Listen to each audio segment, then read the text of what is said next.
The howl echoed to the pine-crest forest like a mournful siren, its tone both mesmerizing and utterly alien. I remember gripping my thermal camera tightly, its cold surface grounding me as my legs trembled beneath me. I had come here for a thrill, spurred on by an anonymous forum tip about a supposed Bigfoot sighting deep within the woods. It was foolish, I know, but the promise of adventure and the potential of capturing something extraordinary on my new equipment had been too enticing to ignore. It was around 1 a.m. when I veered off the main trail. The only sound accompanying me the crunch of leaves beneath my boots and the faint rustle of the wind through the trees. The night had an oppressive weight to it, as though the forest itself was holding its breath. I glanced at my phone for reassurance, but the screen showed no bars. Typical. The coordinates in the tip led me to a dilapidated cabin tucked into a secluded grove. Its windows were shattered, the wooden frame weathered and warped with age.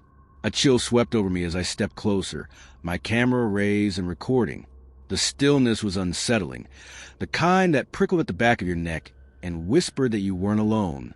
I scanned the area through the thermal lens and froze. There, amidst the trees, was a massive humanoid heat signature.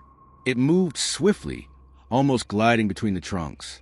My breath caught in my throat as I lowered the camera, hoping to catch a glimpse of it with my own eyes. But the darkness was too thick, too all-encompassing. Then came the howls. They started low, guttural, and distant, but quickly grew in volume and intensity, reverberating through the forest like a predator's triumphant cry. My instincts screamed at me to leave, but my feet refused to move. I was rooted to the spot, a deer caught in headlights. The howl ceased, replaced by an eerie silence that seemed even more menacing. That's when it struck. From the shadows, a massive figure burst forth, its momentum sending me sprawling backward as my camera hit the ground with a sickening crack. I scrambled to my feet, catching a fleeting glimpse of the creature. It was towering, easily 8 feet tall, with glowing red eyes that burned like embers in the night. Its fur was matted and coarse, and the smell, a rancid mixture of decay and wet earth, was suffocating.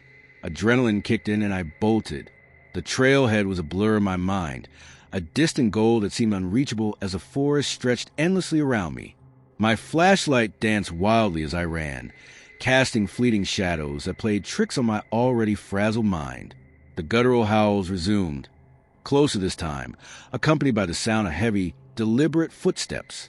It was chasing me. My lungs burned, my legs screamed in protest, but I didn't dare slow down. When I finally reached the trailhead, I felt a fleeting sense of relief that was immediately crushed. My car's tires were slashed, the rubber sagging pitifully against the rims. Panic set in as I checked my phone again. Still no signal. I threw myself into the car, locking the doors and huddling in the back seat.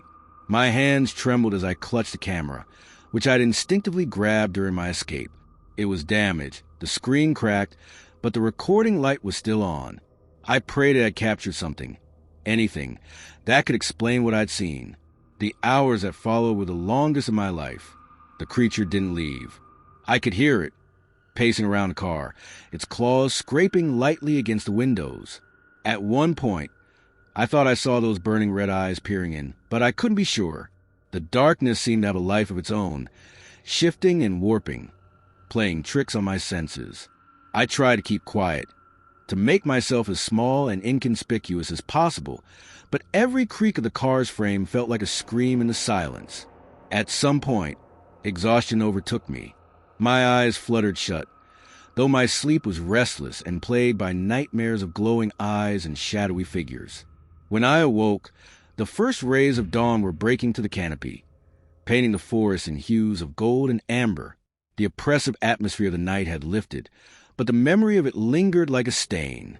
I cautiously stepped out of the car, my legs shaky and my heart pounding. The forest was quiet, save for the chirping of birds and the distant rustle of leaves. There was no sign of the creature, no indication that it had ever been there. But when I examined the ground around my car, I found claw marks etched into the dirt and deep gouges in the metal of the car's doors. With the damaged tires, I had no choice but to walk. The trek back to civilization was grueling, every snap of a twig or rustle of leaves sending my heart racing. When I finally reached the edge of the forest and found help, I felt an overwhelming sense of relief. But the nightmare wasn't over.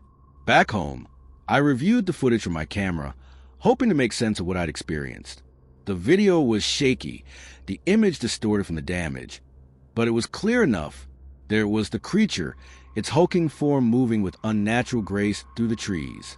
At one point, it turned to face the camera, its glowing red eyes staring directly into the lens.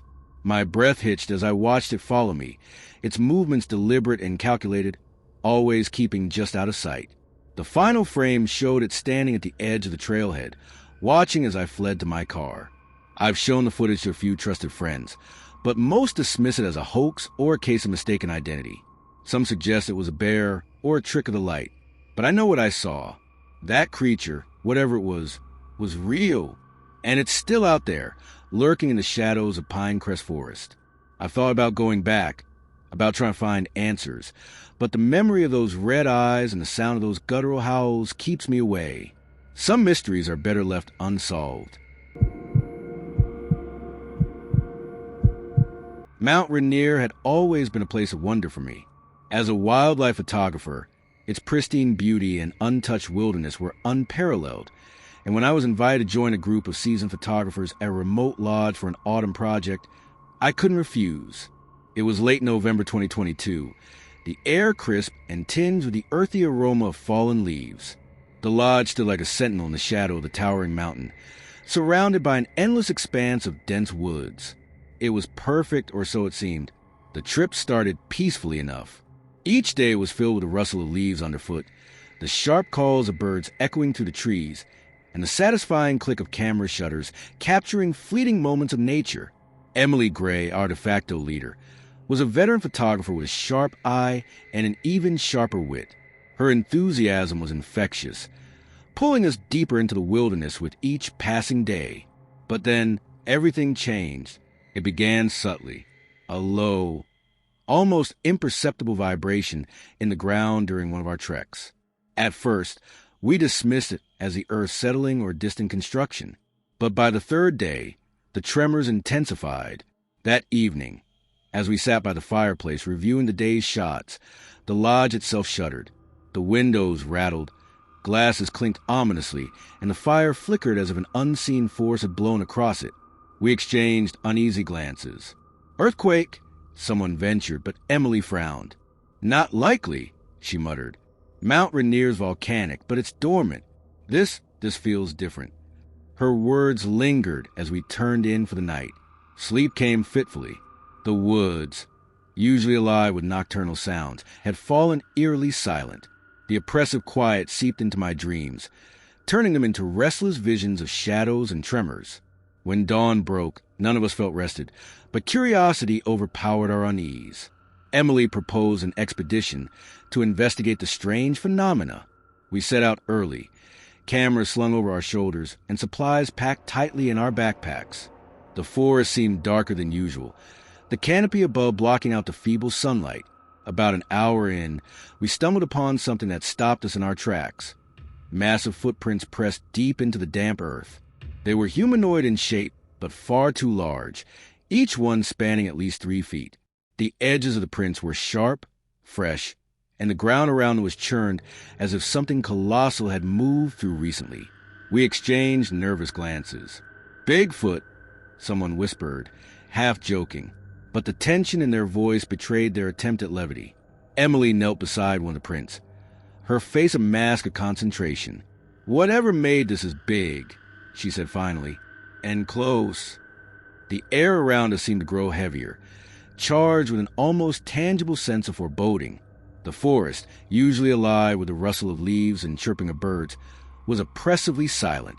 We pressed on cautiously, but every snap of a twig underfoot sent jolts of adrenaline through my veins. It felt as though we were being watched, though no matter how often I glanced over my shoulder, I saw nothing but trees and shadows. As evening approached, the tremors returned, more violent than before. The ground quaked beneath us, sending loose branches and leaves tumbling from above. We hurried back to the lodge, hearts pounding, only to be met with another, more immediate threat.